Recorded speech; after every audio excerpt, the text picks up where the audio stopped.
Piccadilly Cafeteria, the site of sportsNOLAtv, this evening on a Saints game evening, just ahead of the Saints and the Giants.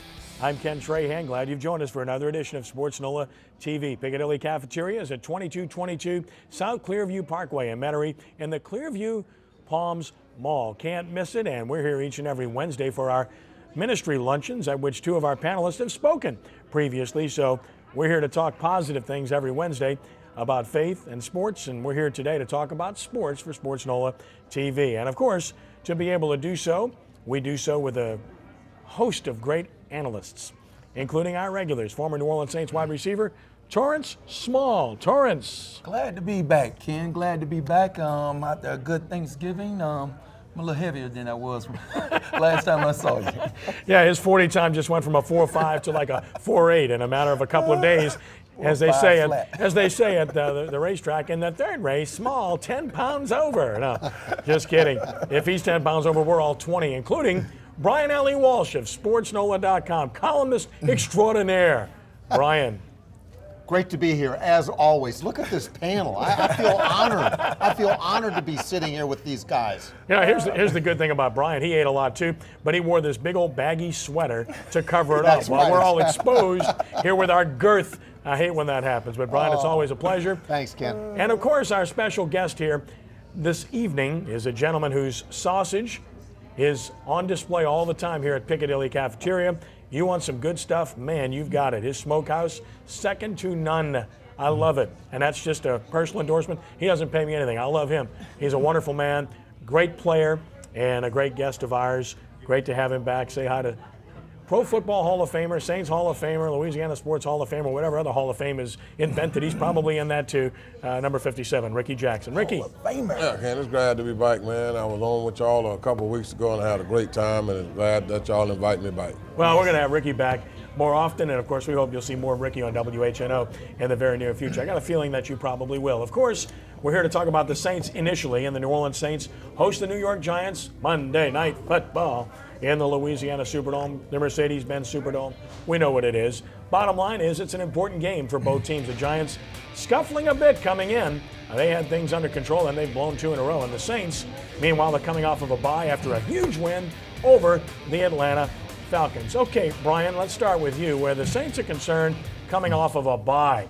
Sean Payton, he's always had his teams ready to play. There's two trends of thought. You don't want to stop playing if you're playing well when you go up against a bye, or you have the time to rest up, heal up, plan, and play even better. Your thoughts? Absolutely, Kenny. You know, several years ago, they had not performed well after a bye. And so he talked with Andy Reid of Philadelphia, and they just, he learned that, how to perhaps give his players off both mentally and physically. They've come back and won 2 in a row, and I predict they're going to win 3 in a row. Right there with you. We'll get into predictions shortly. Ricky, what about as a player? How much do you appreciate, or did you appreciate, the fact that you had a bye in the middle of that grind of 16 games? Well, I mean, it's great for the Saints. After 10 games, they get the chance to have a bye. And the thing about that, Coach gave them a whole lot of time to go get their body back here.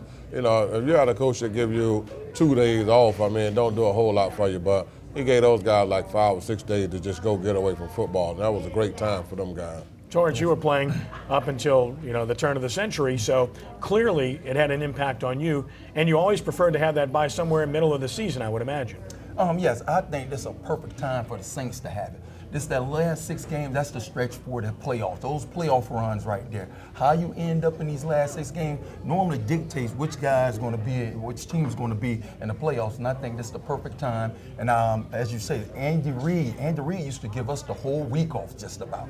He'd tell you, get away from football, go relax, go and enjoy yourself, but I need you fresh when you come back. And I think Sean Payton, that's something that he's picked up on, let these guys get away from football for a while. You've been doing it for the last 10 weeks. You've been doing it, well, we didn't have a training camp like we want. Yeah. The mini camps and all, but now these guys get healthy, get back fresh, come back renewed. I agree. As much as it is physical, it's mental as well. And I think what he's done is Ricky gave him off almost 7 or 8 days. Yeah, I mean, he told him just to get away, forget about football, come back refreshed, reinvigorated, and they've done that, I think. Yeah, it gives you the opportunity. It gives you the opportunity to get that hunger again. Instead of, you play so hard, you kind of get tired, like, oh, I needed a break, but now you're hungry. You want to get back out there because you've been away for a while. Ricky, as a player, Monday Night Football, does it mean something special to players? Do they get more amped up because of the national television audience? Well, one thing about Monday night, you know that your parents and all your homeboys, all your family members, everybody going to be watching that night. And, you got center stage. You're the only one on that night. So everything you do going to be, analyzed, and everybody going to see what you do. So you always try to have the best game of the year on Monday night. A lot of times that one game get people in the Pro Bowl. They don't need but one Monday night get you in the Pro Bowl. So you just got to have a great game tonight. Yeah, get you more recognition, perhaps get you a bigger contract down the road, getting that Pro Bowl recognition. And the world is a stage on Monday Night Football, and the Saints, of course, will enjoy that stage against the Giants coming up this evening.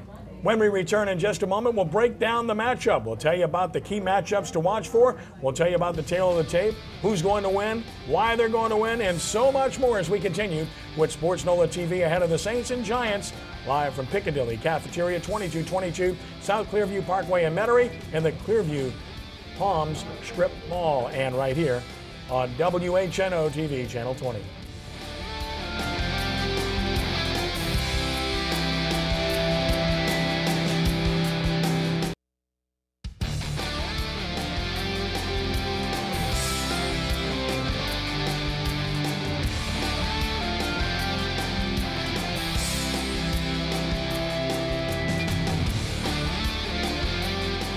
Have your team playing well at the right time, playing well in November, certainly is an indication of a team doing just that, and a well-prepared, well-coached football team. In fact, included in that number are 10 consecutive wins in November, which the Saints hope to make 11 against the Giants tonight. Ken Trahan, Sports NOLA TV, Piccadilly Cafeteria, 2222 South Clearview Parkway, Clearview Palms Strip Mall. We hope you'll come by and sample some of the great food here at Piccadilly, as we do each and every week. It's part of our Bottom Line luncheons here at noon on Wednesdays for all people of faith, with great speakers such as Torrance Small and Ricky Jackson, who have spoken here previously. And you're always invited to come free of charge, and we hope you will on that occasion to Piccadilly. A great host for those luncheons, as well as to us here this evening. The matchup between the Saints and the Giants, a very intriguing one. And we start with the offenses. And Brian, as we look at the offensive matchup here, an edge to the Saints, I would imagine. Oh, absolutely. I mean, when you look at anytime you've got Drew Brees under center, Kenny,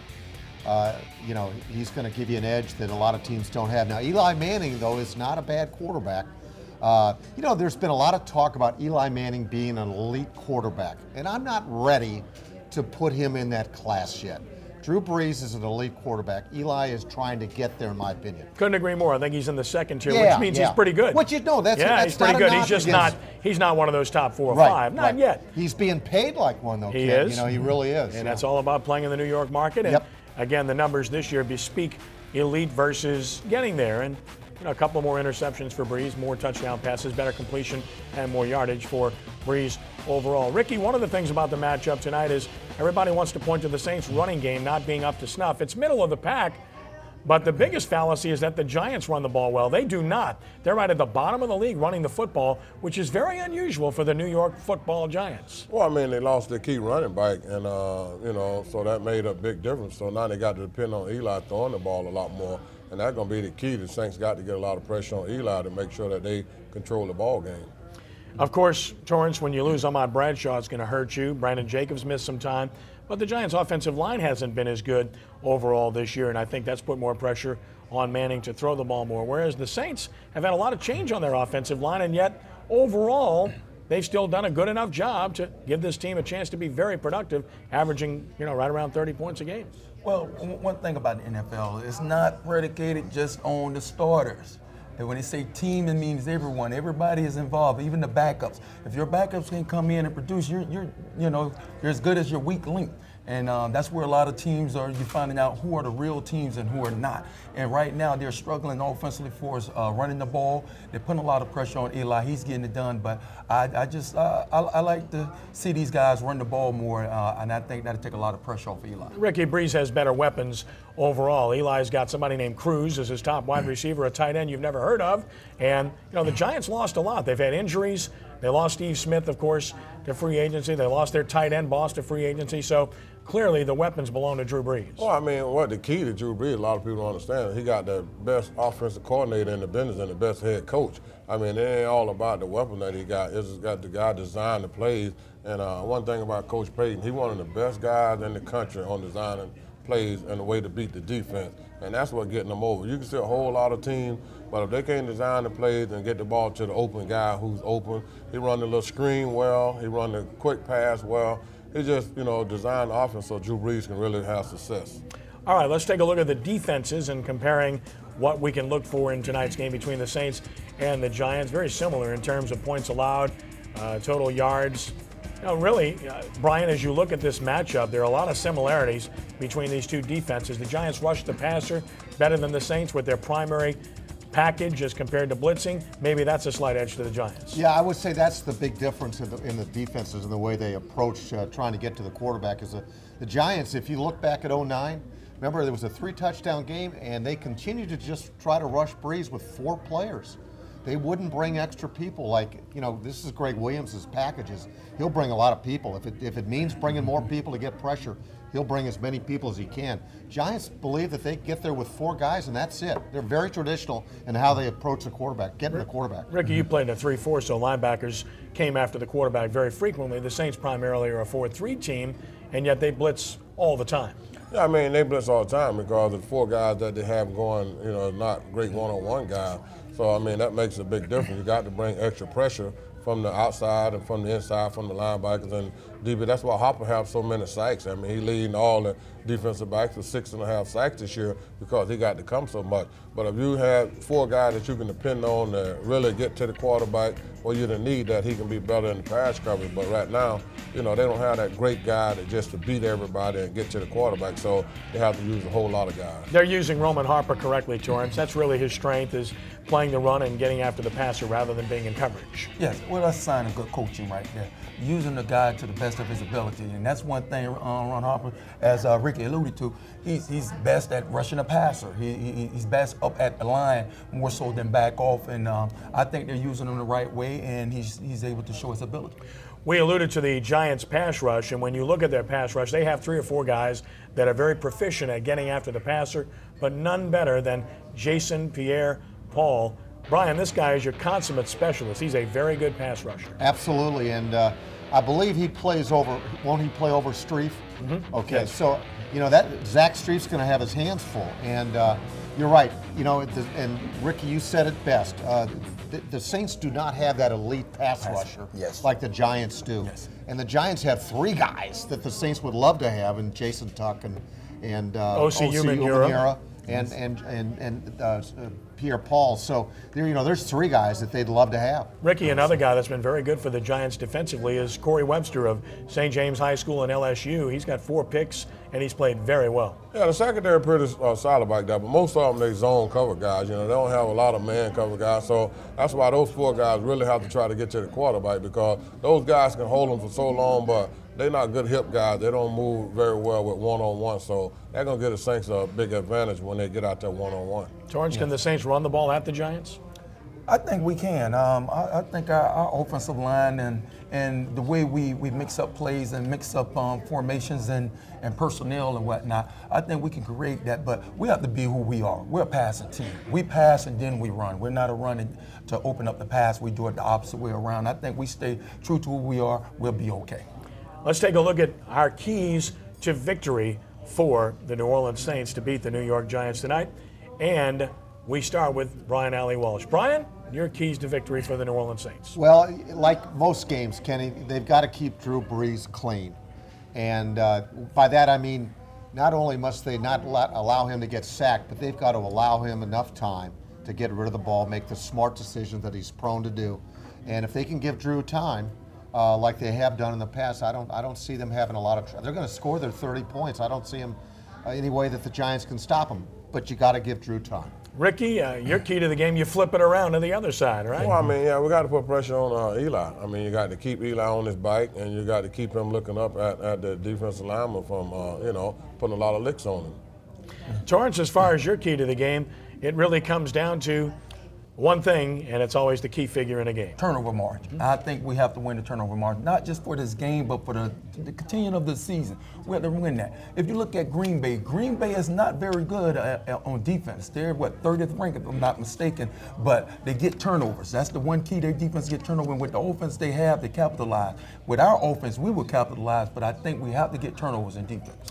And as far as my key to the game is concerned, it's real simple. Just execute. I believe the New Orleans Saints are a better football team than the New York Giants, in particular playing at home. If the Saints simply execute, they're going to win this game, and they will win it by double figures in my estimation. I think the Saints just need to execute what they do, offensively in particular, defensively getting after Eli Manning enough to get him off kilter and get him to move, because when he moves, he's not nearly as good as he is in his comfort zone sitting in the pocket. So there you have our keys to the game. I think you all get an idea where we're going with this game in terms of what we think, and we'll see what happens. Obviously, it will be intriguing for everyone to watch around the country. We'll take a time out here. When we return in just a moment, we'll take a trip around the NFL to check out all of the scores and results, and we'll have our fan questions as Sports NOLA TV continues from Piccadilly Cafeteria, 2222 South Clearview Parkway in Metairie.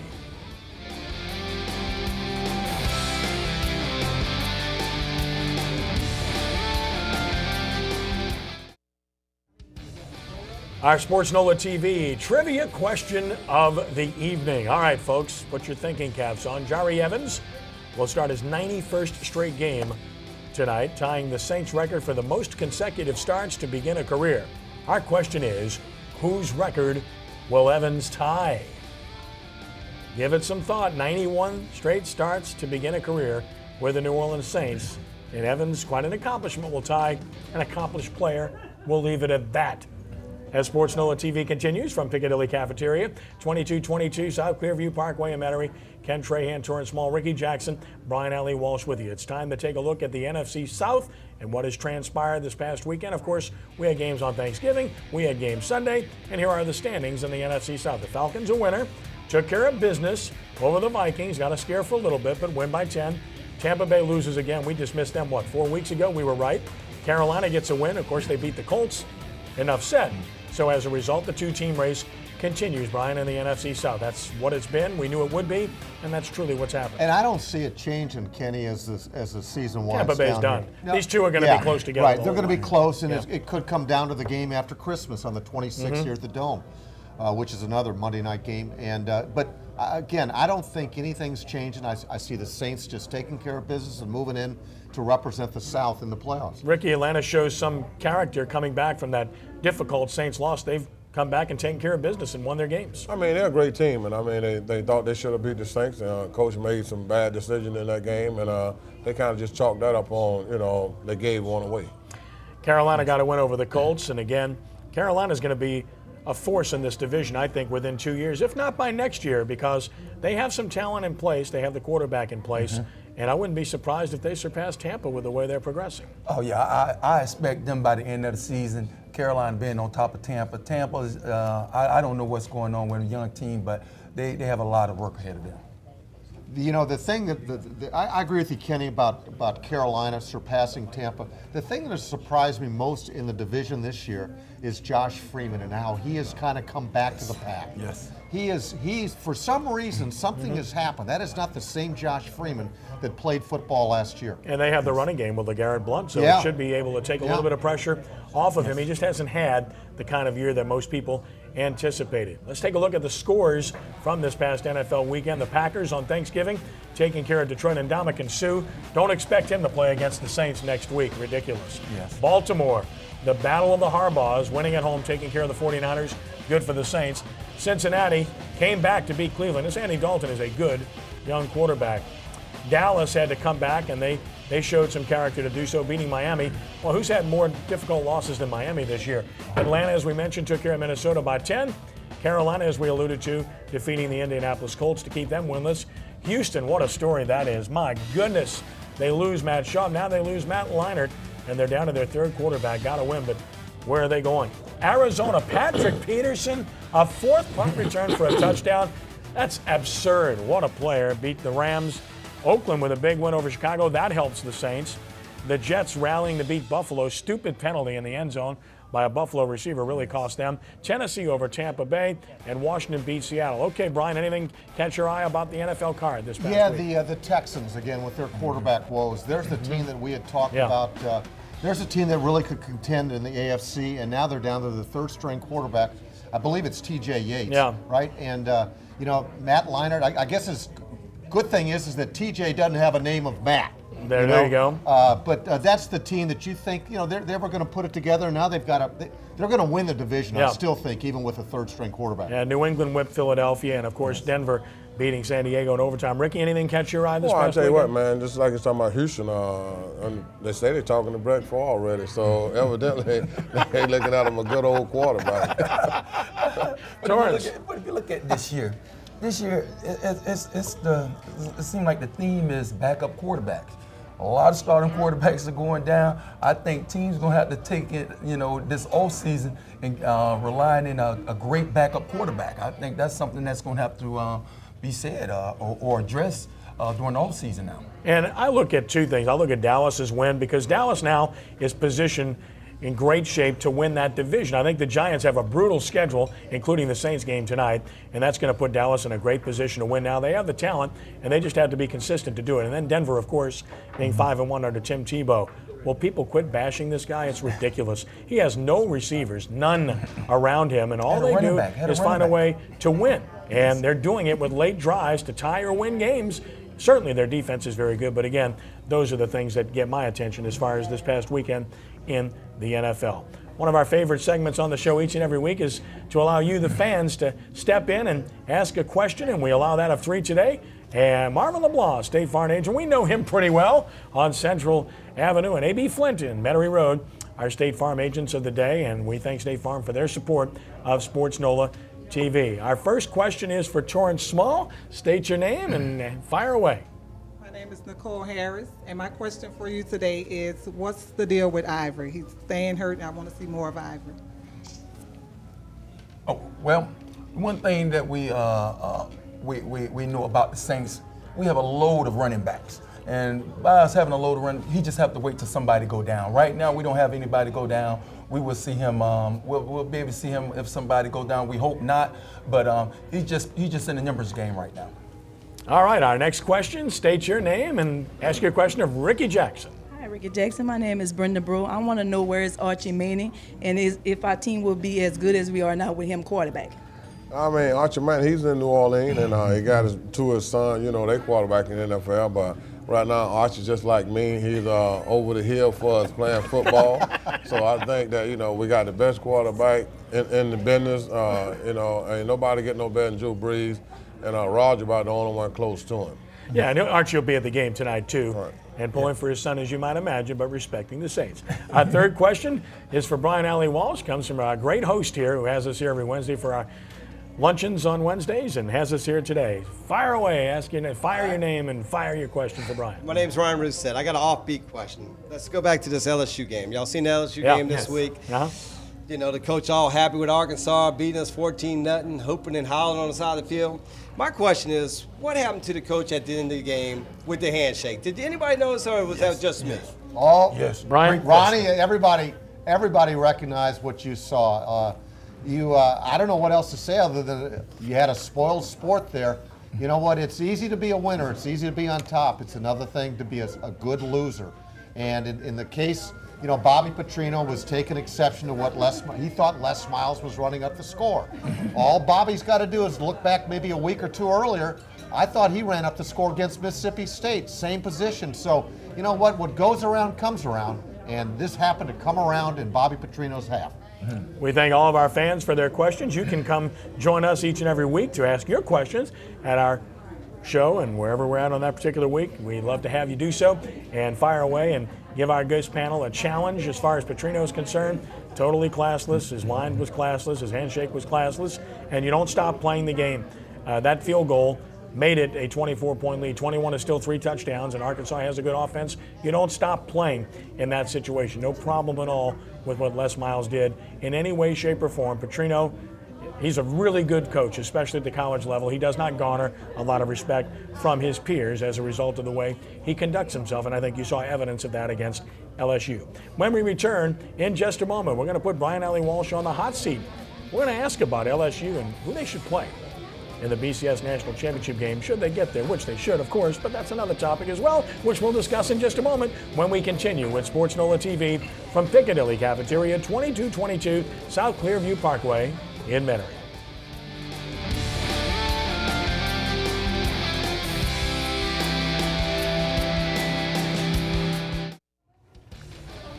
Our Sports NOLA TV trivia question, Jari Evans starting his 91st straight game tonight against the Giants, which ties the Saints' record for most consecutive starts to begin a career. Question is, whose record will Evans tie? The answer is... Oh, come on, man. I know the guy. Come on, man. There you go. Ooh. Now, how did that streak end anyway? Well, I'll tell you one thing, man. Had a car wreck and missed the game. Yep. But I hope he get this streak. I mean, I started like 218, 20 games, in my career. I hope he break that record. That's a good record. Almost died in an automobile accident, has plastic surgery, and wanted to play, and he missed one game and came back and played. I think that defined the career of Ricky Jackson in New Orleans, Brian. I agree totally. In fact, talking with Ricky, Kenny, he says he could have played, and I have no doubts that he could have played that night, that particular night. Small would have been out a month. Absolutely.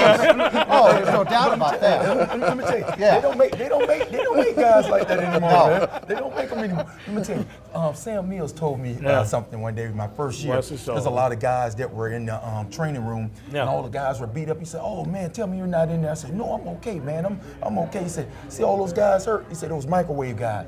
He said, they look done on the outside, but they soft and mushy in the inside. He said, "The guys like myself and Ricky and the Dome Patrol, all those guys." He said, "We've been cooked in the brick oven. We've been cooked all the way through." He said, "We're done." And so Kenny, Ricky never taped his ankles. I mean, that he True never story. did either. That's right. Yeah. Why tape them? Guys that do sprain them anyway. What's the difference? Right. It's time now for our most enjoyable segment of the show, our hot seat segment, where we put Brian Alley Walsh on the hot seat, toast him and roast him, turn him upside down, and if he was edible, we'd eat him like a marshmallow, but we're not going to do that. And today's hot seat segment surrounds the LSU Tigers. And number one, should they be in the BCS championship, even if they lose to Georgia? Number two, who should they play in the national championship? Brian, the floor is yours. Oh, I tell you what, the answers to both questions are easy as far as I'm concerned. Yes. Not that I'm not even going to say that LSU is going to even think about losing to Georgia, because here's what I've never rooted really hard for a team, but I want LSU to finish off what arguably could be one of the best, if not the best, collegiate season ever. That would be a win over Georgia to win the SEC championship, and then in the BCS game, and they will play Alabama. No ifs, ands, or buts. And I hope that when they do play them, that they can erase any doubts about which is the best college football team in the year 2011. George, should it be Alabama or should it be like an Oklahoma State if they beat Oklahoma? Well, they asked the top two teams. Now, I agree with you. I think Alabama. Well, that's a first. Hey. Merry Christmas, Santa Claus. but don't you laugh. I do think they should play. It's the top two teams, regardless if they're in the same division. Same conference, in the same division within a conference. So, but they are the top two. I know other people want to see them play Oklahoma State or maybe play Stanford, and you want to see a score 52-14 and see the defense shut down these high-power offense, they so say, in these other conferences. But when they play a real defensive team in the SEC, it always shows up in the big games. The argument is that everybody's got a loss, so Alabama's the next best team. But, Ricky, that's not true. Houston has not lost a game. Well, and they have a Heisman Trophy candidate at quarterback. What about some love for the Cougars? They playing small ball, you know what I mean? So, when you come up with the big boys, you got to realize that LSU, Alabama, all of them the big boys. And you can see Oklahoma State played a good team, and they looked terrible in that game. So I see right now where they got 3 or 4 good teams, but Alabama and LSU, they need to clash because they're the best 2 teams in college football. All right, now let me pose this question to the dais here. Let's just say, and I don't think it's going to happen, but let's just say it would be another argument to bring back or to start the inaugural playoff system, okay, which this is a perfect year to do it. You could do it this year. It would be beautiful. Put LSU at the top of the bracket, Bama at the bottom of the bracket, and 1 and 2 have to play 2 games. So, all right, we don't have that system. If you had, let's just say Bama beats LSU in the BCS championship game. Obviously, Bama's going to walk away with the national championship. But Which boy, they deserve. Which they deserve. Right. However, as long as they beat them by more points than LSU there's going to be beat them that by. side of the fence, and that being Right. the Tiger Nation, they're going to say, wait a minute, let's play the rubber game. But that's the same thing that can happen in the pros. Right. You know, you can beat a team during the season and then get in the Super Bowl. Right. And Which is another reason why you still want to do the playoffs. Right? Playoffs? Well, let me ask you Right, this. you can't. They don't have enough bodies to have playoff. I mean, you know, once those guys play a game, they can't play all them games. It's not like basketball. Oh, I disagree totally. I disagree He think it's like totally. basketball. I disagree. It's a whole different, it's a whole different situation. It's all about the money. Right. That's what this Sure, is it's about. the president's. This about the money. $13 million to play in a BCS game. Hey, where are you going to get that in the playoff game? All right, the judge will speak. LSU and Alabama are the 2 best teams in the country. I don't care if it's a rematch. I don't care if people didn't like the way it looked the first time. I don't care if they want to see a 40-30 game. I really don't care. The bottom line is those 2 teams are clearly, and I may stress again as powerfully as I can, clearly the 2 best teams in the country. Do you really believe Oklahoma State would be able to score that many points on LSU and Alabama? Do you really believe that they'd be able to stop anybody in that game? But I am for the playoff system. It would be easy to pick 8 this year. Either Oklahoma, Oklahoma State, Stanford, Boise State, Virginia Tech, Houston, Stanford, and Oregon. It's that simple. You'd have 8. You'd have a quarterfinals, semifinals, and finals. Why can't we get there? Like every other sport decides their championship or the playoff, that's the way it should be here. Time now for our Marvelous Minute. You want to be inspired? Then this is your man to get it done. Marvelous Marvin LeBlanc is the man who does it for us each and every week. Marvelous Marvin LeBlanc is a motivational speaker. He is a noted author. He has an outstanding DVD which can really motivate you to make good decisions in life and to be positive every step of the way. With that, it's our pleasure to bring you the marvelous one himself with the Letterman's jacket from a certain school, Marvelous Marvin LeBlanc. 12-0. Hello, Houdat Nation, and hello, Tiger Nation. Let's take a playbook, actually a page out of Kenny Trahan's book. He mentioned the word execution earlier today. Tonight, it's going to be about execution. Whenever Alabama plays LSU in a championship game, it's going to be about LSU executing once again. Right now, what we want to talk about is your 2012 game plan in your group or organization. What process or system do you have in place to make sure that you execute in your competitive environment in the workplace? In our Marvelous Performance Schools, one of the things that we do to help you lead more and sell more effectively is that we have a system, and it's called a SWAT system. And you can think of Ricky Jackson whenever he would swat down those quarterbacks. Well, SWAT is an acronym for strength, weaknesses, opportunities, and threats. There's strengths, weaknesses, opportunities, and threats that are going on right now in your workplace. And you can't just lay down. You have to find a way to fight through and be better than the competition.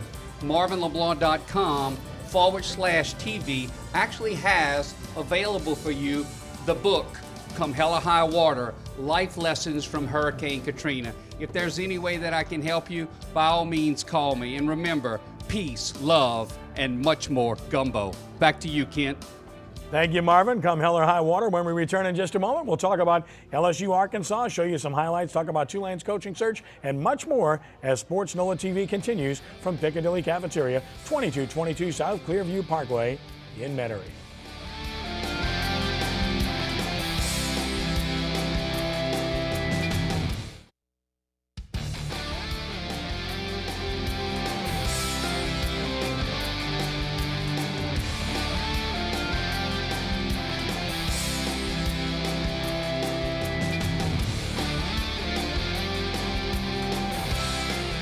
Hope you'll participate in our Saints-Giants live game chat during the contest tonight. Also read about the Tulane coaching search, LSU, and their SEC championship quest, and of course prep football galore. You won't want to miss that with the state playoffs now being in the semifinals. More on that coming up in just a moment. LSU and Arkansas. Well, it was a big game. Obviously, LSU needed to have it to clinch that spot in the SEC championship game, and did they ever get it? Spotted the Razorbacks 14 and then outscored them 41-3 en route to a rout 41-17, 12-0 for the first time in school history, and the Honey Badger was back in full force. 92-yard punt return for a score, forced a couple of fumbles and a fumble recovery.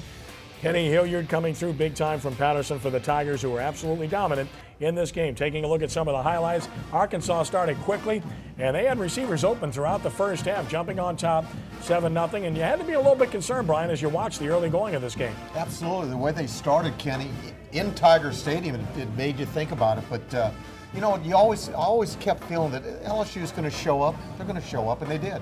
Ricky, they took care of business. This was the team that showed poise. When you're down 14-0, some teams would panic a little bit. Not this team. Well, I tell you, they got a veteran team. And I mean, that Honey Badger, those guys, man, that guy, he'd have been up with a Heisman Trophy if he wouldn't have missed that one game. I think they got the best defense in college football this year. Torrance, one of the things I loved about this game was Jordan Jefferson, I think, played his best game as an LSU Tiger outside of the bowl games, and I love the way their offensive line played. They pounded this team late. Oh yeah, he had a great, solid game. The only interception that he had, and I put that on the tight end. The tight end fell off the ball, and that's what we call falling off the ball, what he did. He didn't come back to the ball. But other than that, Jordan Jefferson had a solid game. The play that really changed things was this play here by Tyrann Mathieu. What a cut it is right there. There's another great cut, and then the speed. The only thing I wish he'd do is finish the run here. He slows up a little bit, and I don't know if it's showboating. I don't think he was tired. He kind of looked like Ricky, Kenny, Yeah, he did. He got an unnecessary up. hit. He didn't need that there, and had he not slowed up, he wouldn't have had it. But so what? He's in the end zone. Gigantic play, and then as we mentioned, Jefferson really played well for LSU. Ruben Randall making yards after the catch. That's why he's going to play in the NFL. Those two are connecting a lot. Yeah, they really are. High formation, and I love the way their offensive line blocked. Nice cut there. And again, it doesn't matter which running back it is. That's Michael Ford, and he shows you his speed as he nearly gets to the end zone. And Tigers just did whatever they wanted. Look at Spencer Ware just pounding his way in. Look at that drive of the offensive line. LSU just doing whatever it wanted to do in this game, and the Tigers now set up beautifully as a result of a dominating performance. I mean, they just got it done on both sides of the ball. Here's another first-round pick in the NFL. Morris Claiborne, rated as a top 15 pick in the NFL draft already, and certainly he'll play at that level for many years to come. And then Jefferson, great fake, and then he shows you his second mode of ability, and that is his running ability, which kind of sets him apart and gives LSU that additional threat as they win 41-17 over the Arkansas Razorbacks. And that sets up LSU playing in the SEC championship game in the Georgia Dome against the Georgia Bulldogs, who started, 0-2, and here they are 10-2. Brian, any concern about this matchup? Not really. Mark Richt should be applauded, though, to bring that team back from an 0-2 start to finish 10-2 and win the East. I'm glad that he brought his team back to this pinnacle, and unfortunately, it's going to end for them Saturday night at the Georgia Dome, because I just don't think that they've got enough firepower to stay with the Tigers. Ricky, you like LSU? Kenny, I like real quick, LSU. just think Arkansas was the third-ranked team, and they fall down to LSU by 20-some points. Overrated. I mean, Arkansas wasn't that strong. They were overrated, like you said. But LSU got the best team overall. I mean, they got good special team, one of the best special teams, offense and defense. So they got the whole package. All phases. That's the one thing they have. LSU has all phases. Georgia right now, like you said, I don't think they have enough firepower. I don't think it's so much as them, but I think it's more so of LSU. Because you play these against some of these other, you play Georgia and Arkansas against some of these other teams, they'll blow them out. This will be like a tune-up for the BCS game in a sense. Thank you for alluding to BCS, because it's now time to take a look at the latest BCS standings. And LSU, look at the BCS average. That's what matters. And look at the spread from LSU to Oklahoma State. Because of that, LSU can actually lose to Georgia and still be in the top two. Now, if they get beat in demonstrative fashion, maybe the voters would think otherwise, but I think they've got enough to get in regardless of whether they win or lose, although I do think they'll win. Alabama, their spread is pretty significant too, so can Oklahoma State do enough by beating Oklahoma to surpass Alabama? I doubt it unless they do it in huge fashion. I don't think any of the others are factors here. They still have Arkansas in the top 10. Houston unbeaten at number 6. Good for them. Virginia Tech, they played a weak schedule. Oregon, Oklahoma have lost a couple of games at the bottom of the heap. Which leads us to our other discussion, and that surrounds the Tulane Green Wave. Their season is over, thankfully, a forgettable season, and they couldn't win a game after starting 2-1. They lost to Hawaii. In case you didn't catch it, you were sleeping in the morning on Sunday. 35-23 was the final, and the 11 losses, a school record for losses in a season. And Robert Kelly, the prize freshman, did play well, and Trent Mackey didn't play. He had an appendectomy earlier in the week.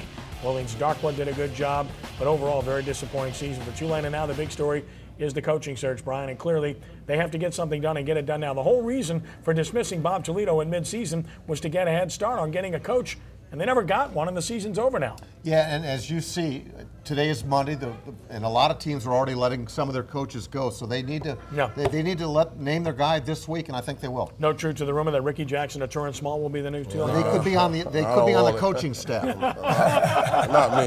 Too much work for both of you guys. Too much work. It's too much pressure. Too much.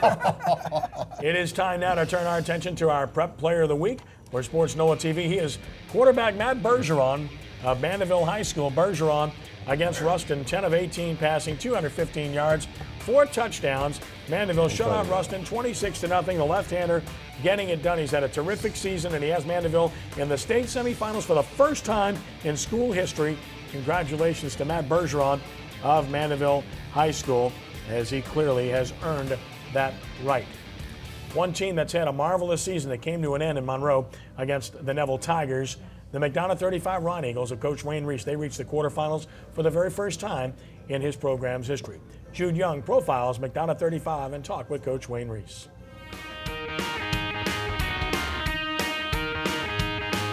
We're here with McDonough 35 head coach Wayne Reese. And coach, at the beginning of the season, you talked about having a young squad and many challenges ahead, but your team has met those challenges, even some unforeseen, to have an outstanding year.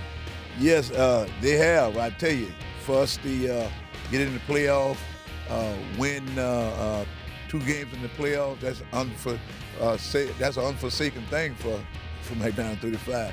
We usually get knocked out the second round, but this time our kids stepped up to the plate, and they knew what was at hand, and they went on the field and they went taking care of business. And be able to reach this point in the playoffs meant you had to knock out your rival in the 7th Ward, St. Aug, and doing it twice in one season, knocking them off in the regular season and the playoffs. That's something awfully special at McDonough 35. Hey, that's unheard of. You know, I've been in this city for a long time, and I have never heard of a public school beating St. Augustine 2 times in 1 year. That, you know, this is something that what to say, history is being made and everything. But the thing about it, we got some great kids, and they knew what was at hand, and they stepped up to the plate, and they did what they had to do. So, you know, my hat goes off to them and to our high school, I mean, and the community. I mean, you see you got 2 good football teams in the same area producing the kind of kids that we've been producing here for the last couple of years.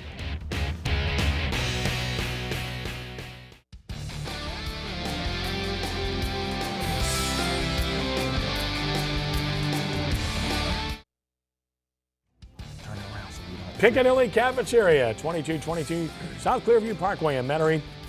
There's the phone number. Call anytime. And, of course, it's in the Clearview Palms Strip Mall right off of Interstate. Can't miss it. And it's an awesome price for an awesome meal each and every day. Great choices at Piccadilly, where we eat every week. As part of our ministry luncheons on Wednesdays, we encourage you to do the same. And we're so happy to be here at Piccadilly for our sportsNOLAtv show here this evening prior to the Saints and New York Giants game. Okay, we've come to the point in our show where we make our predictions for tonight's game. So I've had everybody put their predictions on a card, and we're going to hold up our predictions right now, guys, on 3. 1, 2, 3. 35-14. All right, there we go. 35-14. 35-14. 35-14. Right. Let's get silly at the Piccadilly. All right, so that's Ricky's prediction, 35-14. Look, the guy's being mauled. He's signing autographs, taking pictures, you know, hugging babies. He's doing it all, and he's not even running for office. So we want to thank Ricky for being part and parcel of our show here this evening. He does a great job, and it was great having him. So we know Ricky's prediction, so let's start with Brian Alley Walsh about his prediction for tonight's Saints-Giants game. Saints are favored by 7.5. Yes, sir. and I think they're going to cover with ease. 33-21, Saints. All right, now we take it to Torrance Small and his thoughts on tonight's game and your prediction, sir. Well, as I said earlier, I think we have to win the turnover margin here. And I predict that the game will be 31-24. Not as close as it looked. I think they're going to make some late touchdowns, try to make it closer than what it is, but I don't think it'll be a close game. Okay, and as for my prediction, I do believe the Saints are in good shape in this game. I think they're the better team. I think they will execute. History suggests they play well off of a bye. History recently suggests they play well against the Giants, especially in the Superdome, and the Saints win the game 34-20 over the Giants tonight to move their record to 8-3 overall. So we're all pretty much in agreement here that the Saints are going to handle their business, Brian. Kenny, the only thing that would scare me just a touch is that, with the way Dallas is taking control of the NFC East, the Giants are really facing a must-win situation, yes. I think. They have desperation. They really do. So, you're talking about teams do desperate things when they're desperate. And I sense that the Giants are kind of in that situation right now. But I just like the Saints at home. I like them coming off the bye week. Everything says Saints should win readily. Torrance? Yes, I think the same thing. I think, right now the Giants, they're in a fight. Not only are they going to have to fight the Saints tonight, but they have those Cowboys that are playing very well right now with their schedule. They have a pretty easy schedule, Cowboys coming up. So they're in a fight. They need every win right now, but I just think we're going to have too much pressure. The crowd, everybody's excited. You got to understand, when the Saints play on Monday night, not only will that dome be rocking, the city will be rocking. If you're anywhere in Louisiana, it's going to be rocking, and I just think it's going to be too much for them. I think they'll come out and probably start off a little strong, but later on, it'll just be too much pressure on them. The Saints are like a train. They're rolling, and they need to keep rolling and not stop, because if you stop, look out for what's behind you. You might get run over. The 49ers have 2 losses now, but they'd have to lose at least 2 more for the Saints to be able to surpass them in the standings. The Cowboys, as mentioned, now in great shape to make a run in the NFC East, and they're a 4-loss team. The Giants sitting in the same position at 4 losses. The Lions now have that 4th loss, so they're another team that's close by. You have a lot of teams on the cusp that are there and ready to pounce if the Saints slip up. The Falcons, obviously, not just for record, but for the division as well. So you can't slow down. You have to continue to play at an optimum level, Torrance, if you want to get at least to the championship of your division, if not the number 2 seed. Now, that's the thing. Now, we're talking about all these other teams fighting to get in the playoffs and fighting and jockeying for position. We're fighting for something also. Mm-hmm. We're trying to fight for that home field advantage and that bye week. That's something we're looking for. Yep. As Satchel Paige used to say, don't look back because somebody may be gaining on you. Exactly, and that's what the Saints have to take that attitude. And Ricky would say the same thing. Ricky would say the same thing. The Rick is the man. Hall of Famer, ladies and gentlemen. Great to have Ricky with us today. Brian, is always a pleasure. Thank you, Kenny. Always Torrance, a pleasure. A distinct pleasure. Always great. Have a great night. Yep. And we'll be back with a special edition tomorrow night, 6 p.m. on sportsNOLAtv. Rick Gailey, Coach Supreme, will be our guest, and you'll want to join us then. That's Tuesday night, 6 p.m. here on sportsNOLAtv. And, of course, don't forget the WHNO TV 20 Sports Block, Monday through Friday from 6 p.m. to 7 p.m. For Brian Alley Walsh, for Torrance Small, for Ricky Jackson, and our entire crew at WHNO, from Piccadilly Cafeteria and Metairie, Ken Trahan saying thanks for joining us, and be a good sport. God bless you one and all. Rounding third and heading home. So long.